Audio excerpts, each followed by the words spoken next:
Yeah, so 2020, huh? That happened. So still got my pandemic haircut here, a little pandemic shave going on, working from home. Let's take a look at my last batch of miniatures from 2020. A little bit of retrospective. I set out 2020 to be different than 2019 in my painting, and boy, was it different.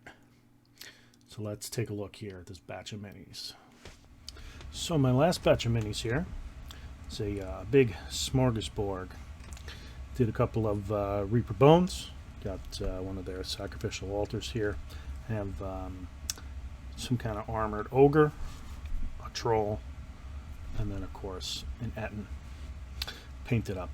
I've been doing a lot of small 28mm stuff, and I wanted to get some of my older Reaper Bones stuff out of the way, and also I've been doing a lot of terrain lately for Ranges of Shadow Deep, and I don't know if there's a sacrificial altar coming up, but you know, those cultists need something. So from there, actually did a bunch of dogs here. So these guys are actually about 25mm. These are old Ralpartha. I think they are attack dogs from the Shadowrun line, believe it or not.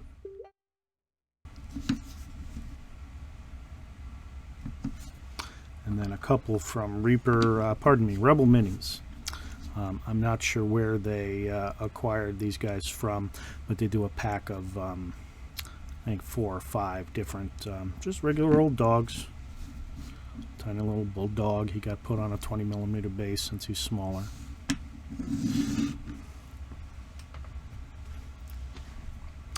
And then a bunch more stuff for Ranges of Shadow Deep. Got a couple of peasants here from Fireforge Games Folk Rabble. Most of them are simply armed with farm implements, but there are a couple of bow arms in there, so I figured I'd give one of these guys a little hunting bow. Got a couple more, again, Fireforge Games Living Dead Peasants. Almost finished with the pack of those. They come 18 to a pack, so I've been doing 2 or 3 here and there, and I think I only have 2 left. I have a couple of Barbarians from the Frostgrave Nick starter that I backed or pre-ordered or whatever a bunch of years ago. So I've been working through these. One of the things I wanted to do at the last end of this year was to get through a bunch of the backlog. And then here I have some of War Games Factory. These are the Viking Bondi, the unarmored Vikings, and both the Oathmark and the War Games Atlantic arms work fantastic with these guys, which is good because the War Games Factory arms are frankly just bad. A lot of times the only detail that's on them is the actual mold line. Along the same lines are the War Games Factory orcs. These guys were frankly even worse.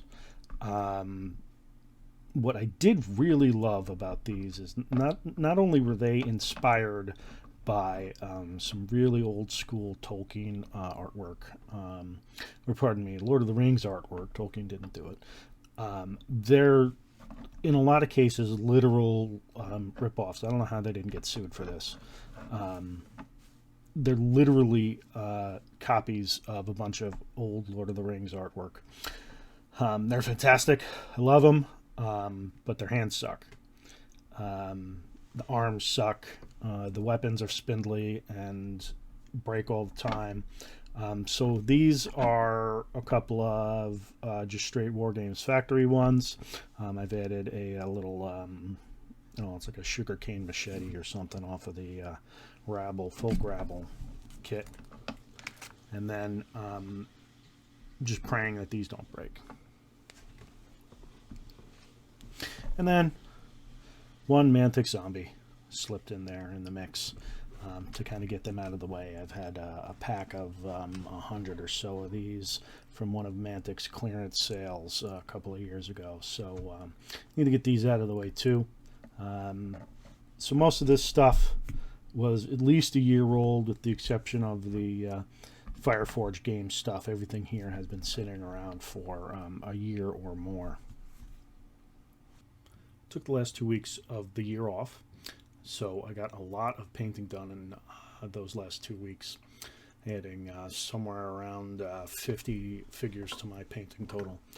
I started out the new year, the 2020 new year, wanting to paint 350 28 millimeter figures. One of my large projects that I wanted to do was a 28 millimeter Vietnam, and then some more fantasy stuff for Rangers of Shadow Deep / Frostgrave / D&D, whatever. So the Vietnam project got quickly shelved. We were pretty sure that the pandemic was going to be bad, so we started sheltering in place here. Thankfully, we could work from home, so that was good.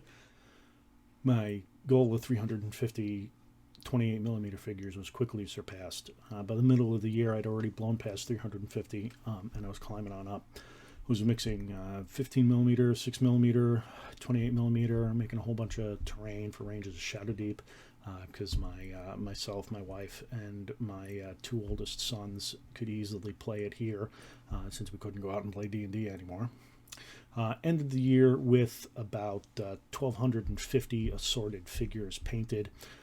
As I was keeping track of it in 28 millimeter equivalent, I guessed it at about 700 figures worth of 28 millimeter, although probably about 550 of those were actual 28 millimeter figures. Sounds impressive, but working at home really upped my productivity. I could prime on a break while I was waiting for my computer to do stuff. I could base figures and whatnot, so my productivity skyrocketed. I made a lot of progress on my Rangers of Shadow Deep project, including buying the rules, painting up a lot of figures, painting up some character-specific figures from the stats and equipment that we made our figures, painting up a lot of scenery, making a lot of foam hills. Unfortunately, zero progress on the Vietnam, the 28 millimeter Vietnam project.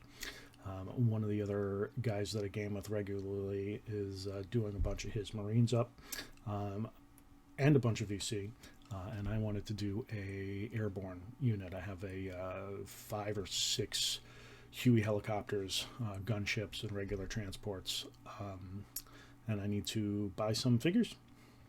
So that project gets switched over to 2021. And who knows what kind of goal I'm going to do this year. 350 was really easy to do while working from home, so maybe I'm going to shoot for 700. We'll see. So thank you guys for tuning in. It's been a lot longer than a lot of my previous videos. You get to see this pretty face here in front of the camera instead of behind it where I'm used to being. So thanks again. Look forward to making a lot more of these videos in 2021, and hopefully a couple of weekly. So until Whip Wednesday, thank you, and I'll talk to you later.